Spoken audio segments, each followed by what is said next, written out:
The opinions expressed on the Custody Queen Show are for informational purposes only and are not a substitute for personal, professional legal advice. The persons discussed are fictional and not based on actual clients. Thought it was love, had kids in between. You can count on us, we're the Custody Queens. Yeah, you can count on us, we're the Custody Queens.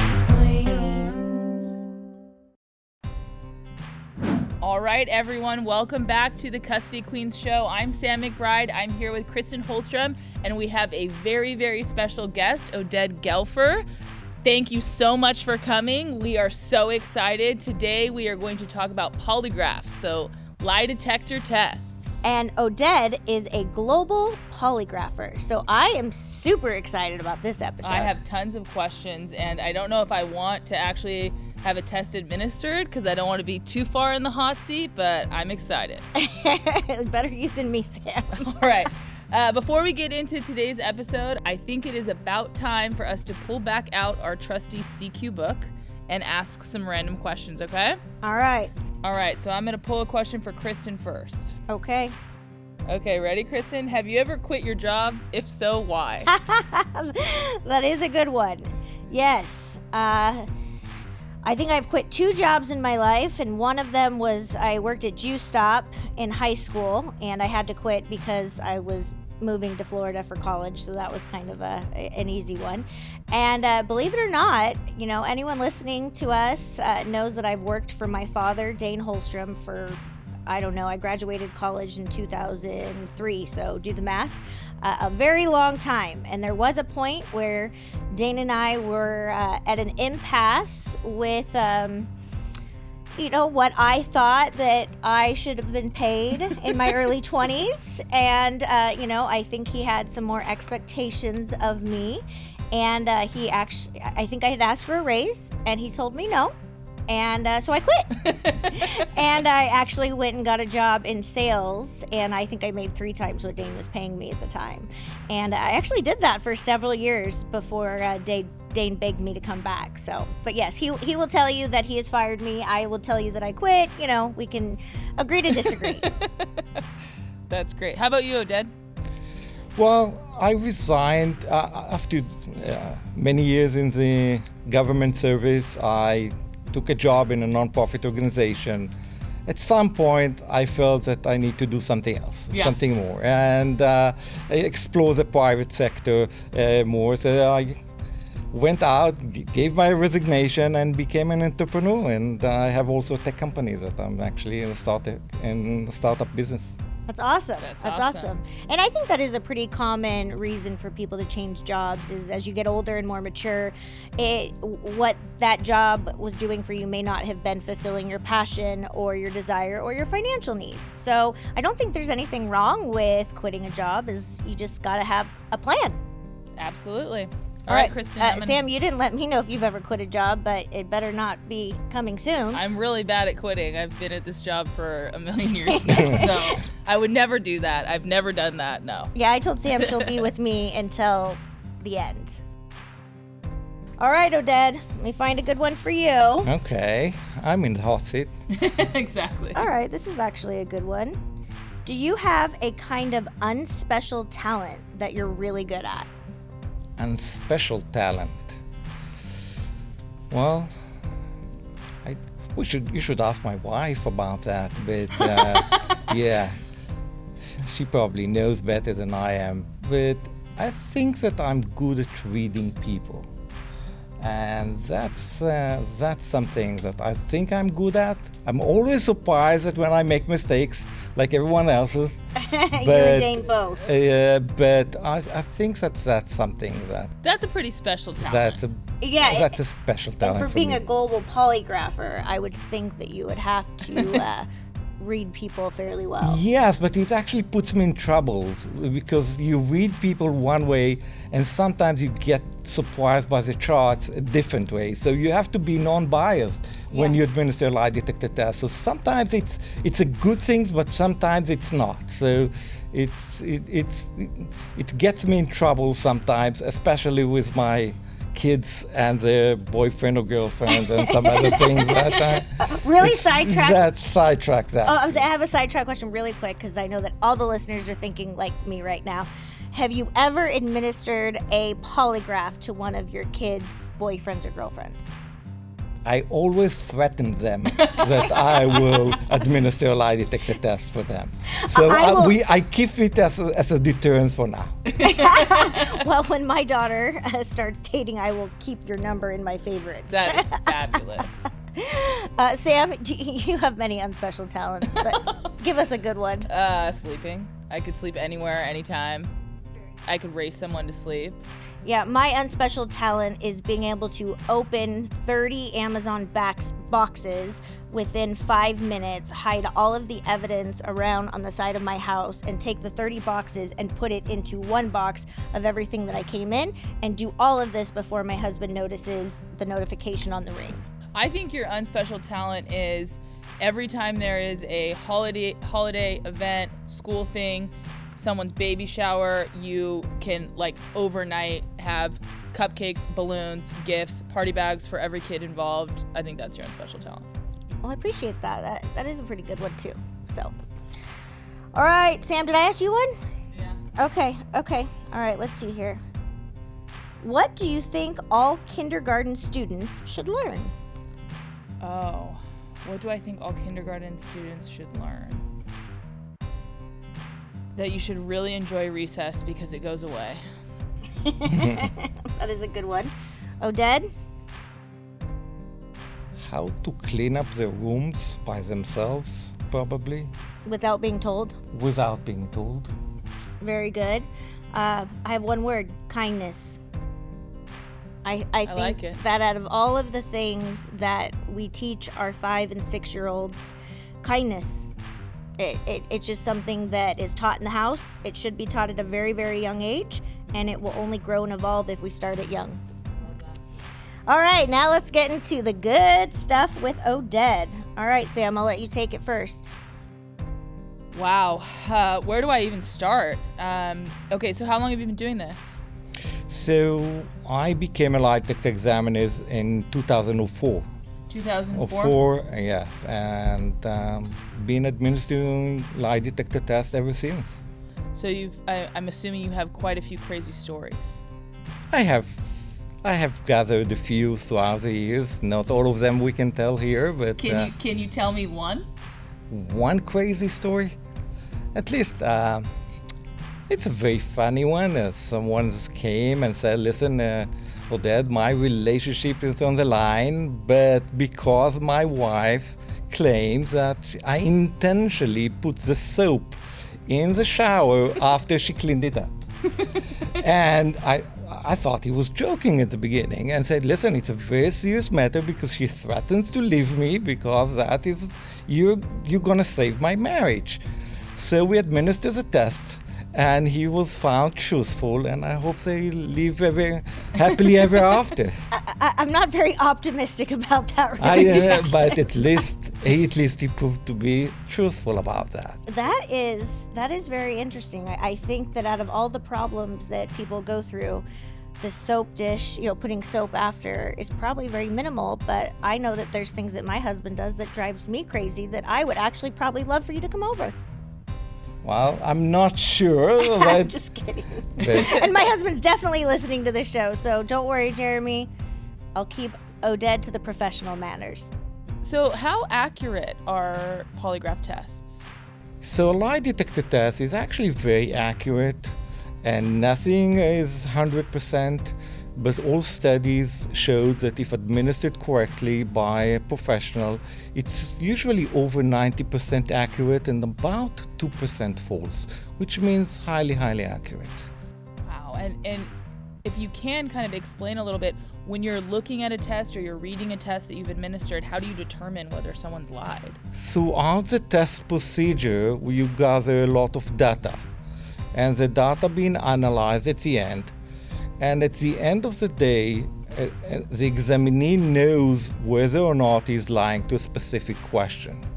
And these stimuli actually generate some kind of reactions, because the lie detector test is the place where psychology meet physiology.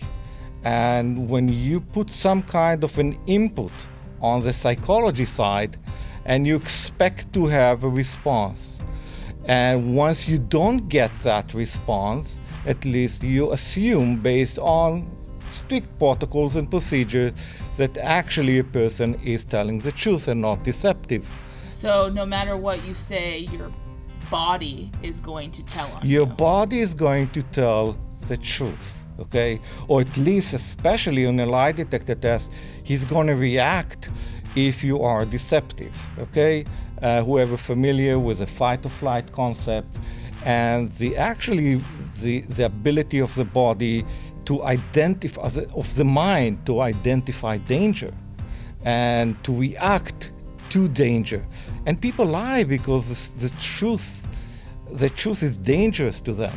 Okay, right. So they identify the danger and then their body reacts accordingly. So sorry, Sam, what are some of the physical responses that the body gives? Is it an increase in the heart rate? Like, It's all changes, and it changes in the heart rate. It's a change in blood pressure. It's a change in the perspiration system. Okay, it's a change in a pattern of the inhalation and exhalation as a respiratory system. So most of them are involuntary physiological reactions. So a person cannot control those reactions, and since he cannot control those responses, from that comes the validity of the lie detector test. Wow, that's so interesting because Kristen and I, as attorneys, have people on the stand all the time, right? So we're cross-examining people and we're always trying to look for something, but the human eye isn't perfect, so I can't tell per se if someone's lying, but you get people with shifty eyes who, answer very quickly. avoid eye contact. Or another one that I see a lot is kind of over-answering. This happened, that happened, and really, so that's very, very interesting. Yeah, the defensive nature. It's so crazy, man. I'm still processing everything you're saying, Oded, because so much of what we do is body language. And when it was during COVID and we were doing things over Zoom or we were doing things over the phone, you miss so much evidence not having that person in front of you.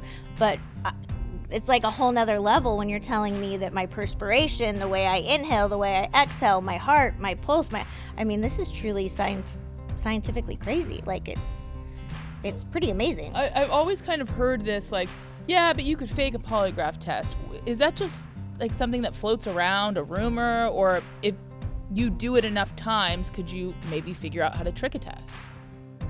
So you cannot trick the test. You can trick the examiner. Okay, so you can try to manipulate the examiner, and if he's not experienced enough, he might fall into that. Okay, so at the end of the day, you cannot manipulate your responses. There are some ways or techniques you can Google and look for, and I always tell my examinees and their clients, I tell them, listen, just be yourself, because the ability to try and counter the test, it means that you actually very much afraid from the consequences of the truth to be found out. Mm-hmm. And the ability for you to try and counter now, it actually focuses you on the lie. And people sometimes come to my office and they're telling the truth, but just in case they don't know the examiner, they want just to help him see the truth. Yeah. Okay? So I do suggest them, just be yourself and don't try to help yourself. And if you are lying, that you're wasting your time, likely. Yeah, if you're lying, maybe don't take the test. Yeah, exactly. It's funny you say that, because that comes up a lot in high conflict custody cases or move away cases. Generally, the court will appoint an expert to do what's called a 730 psychological evaluation, and they do a slew of psychological testing, and it is very obvious to the person administering the test if they're trying to provide the answer that they believe the examiner's looking for. And it's so obvious. So I tell people, just answer. Don't try to trick your answer. Don't try to defend yourself in your answer. Just have a conversation about it. Exactly, and people lie from different reasons, and people sometimes nervous, and people understand what the stakes are going into a test. So you never know whether they're actually trying to manipulate the environment of the test because they're telling the truth and they're just too nervous, just wanting to make sure, a fear of the innocent, I call it. Or they come to the test to try and deceive. They're fighting for their lives in many, many cases, at least in their eyes at that point of time. So they try to do whatever they can in order to get away from the truth to be found. Wow. Truly fascinating stuff. Can you kind of give our listeners just kind of a little example of who would be calling you? Who do you do these examinations on? Is it lawyers? Is it insurance companies? Is it just, husbands or wives that want to know some answers? So really, it's all of the above. It's a variety of clients are from for everyone. It comes from family matters, husbands and wives. It can have some kind of criminal cases, which is somebody is actually being accused of and claims to his innocence. As lawyers that actually try to at least substantiate some kind of truth, even if it's not admissible in court, but while they're negotiating with a district attorney or with the other side, they want to bring to the table some proof that actually will exonerate their client in some ways. Yeah, I was going to say, I think it would also be helpful to eliminate, suspects or... Eliminating suspects, thefts, for example, within an employment environment. It's something that is very often happens, and it sheds a light about the entire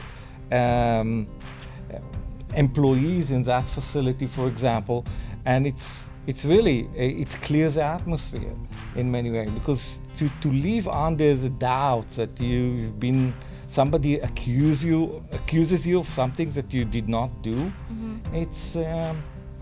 it's not a way that you want to continue working in such an environment, I'm sure. So sometimes people and employees are taking the lie detector test to prove they had nothing to do with theft or related for that kind of employment-related environment. I can totally understand that. About approximately how long does the process take? So a lie detector test, usually on average, it's about 2 hours process, which, it's not only the 2 hours that you're actually connected to the device, so no fear there, but you have to guide and you have to go to very strict protocols in order to administer a lie detector test. So you have to guide and bring the examinee to a state of mind where you actually now understand that if you will ask him later on a test, you will ask him a question, his body will react as you expect for whether he's deceptive or not. Okay, it's not just surprising question. You have to discover when you speak with someone about the question, he needs to understand the scope of the question. What is included, what is excluded, so there'll be no misunderstanding. So going into the test later on, he will already know. He checked all the box. He knows whether these are included or excluded. So I have a question. Kristen and I kind of talk about this a lot. There's like lawyer TV shows and they're totally not accurate. When I hear polygraph, I think Maury, right? And he's got his card out and he's like, we determined that was a lie. And I guess my question is, when you take this test and then say you administer it, do you then do you tell them you're lying, or do you just give them a piece of paper that says you've passed or failed? I mean, what's that process like? I always I always, unless I specifically requested not to do so, which are some cases, I always, at the end of the test, I tell the examinee whether he passed or failed, and you have to be compassionate. You have to understand that the examinee, if he failed or not, he knows whether he failed or not. Okay. But do they fail if they just don't answer one question right? Yes. So in a lie detector test, because of the limits of psychological limits of the entire procedure, if you fail one question, you fail the entire test. But you can go through and like itemize which questions you believe they were being truthful. Like you believe that like you don't really like your spouse, but you did steal from So them. if it has been proven, and for many psychological and physiological reasons, that the person focuses on the subject that it's most dangerous to him, even if there are other things that he lied on. So that's why if he lied on one question, he actually lied on the entire test. I can say that he's inconclusive in some others, but it doesn't mean by all means, and I cannot establish that he's actually telling the truth. So you have to get an A+. I mean, You have to get an there's A+. no margin of error here. No margin of error. So do you ever get anyone respond and say, this is a bogus test? No, you're wrong. You know, I get it, okay? And sometimes it's even become a little bit nasty, okay? I bet. And then I get a phone call after a week or 2 weeks or 3 weeks or whatever and say, oh, I want to reschedule the test. And then I look into my files and but you said bad things about the test afterward. Because, yes, I had to say that, but it's actually the truth. I disclose an information, and I really want to prove the truth and want to take a retest. I want to redo. That's great. Yeah, so that's very common. Do you, knowing that Sam and I are the custody queens, does this ever come up in custody cases? I can tell you that I've personally thought about it in some cases where we've been trying to do things outside of the court for the most part, but I've not actually ever used it. So I quite get it often on custody cases where this battle become a little bit yeah, and once involved some allegations. Sometimes the kids are in the middle. Sometimes even kids are being coached by one side to say something against the other. And there's actually, at least one of the side has no ability that he said or they said, and has no ability to actually prove the truth.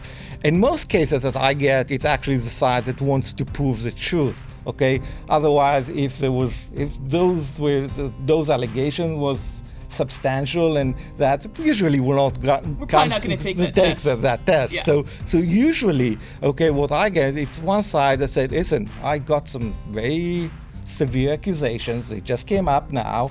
I am battling custody case, and now just want to prove whether it's first to the family, second to my lawyer, and if it helps the case, then by all means, it will be worthwhile for me to take it. Yeah, I could see in a case where there might be any sexual allegations involving a child, or in domestic violence, or even in parental alienation, and I use that word loosely because I think it's often abused. But I could see that if I had the party that was adamant that the allegations were false, I could see how this could actually be very helpful. It's a really good tool for settlement. It would seem like if you could pass a polygraph, although there are challenges and there are issues with admissibility from a negotiation point of view and having some underlying knowledge of the test, I think it would be a great way to negotiate a settlement. Yeah, and I think it's also very helpful for us as attorneys. We take often cases that I may not personally like the person, or I take cases that I've actually gotten to a point where I'm far more selective with my cases, but there have been cases that I've taken where I've just simply divided property because one of the other parents or parties is facing criminal charges. But as an attorney, if my client is adamant that they're innocent, that would provide a lot of relief to me as well if I'm aggressively advocating for this person. I can also see on the flip side where I wouldn't want to know the answer to some of these polygraph questions. Yeah, and remember that other than the legal battles, there's a family, there are some other members, and there's a reputation involved of a person, and mental health. So sometimes people, even if it's not only for the sake of the legal battle, it's to clear the names, and at least you have a tool that it's quite reliable, and if you use it carefully, because it's a very powerful tool, but if it's used timely and carefully by someone who is professional, then it should be a very good way to prove your innocence. So I won't be calling you to confirm whether or not my husband ate my leftovers, but I definitely am going to add you to my Rolodex because I think that this would be a very helpful tool in a limited number of cases, like Sam said, for settlement. It's my understanding, I don't do criminal law, but it's my understanding that there's some issues with admissibility in criminal cases. But I think that for settlement purposes, it could be a very powerful tool. So if somebody has a burning question that they need answered, or a person that they need to put into a hot seat, or they need to clear their name, how do they get a hold of you? So usually throughout through my website, Global Polygraph, and security. You can Google that and find and give me a call. And it's important to ask yourself first, do you really want to know the truth? And I always ask my clients first, do you really want to know?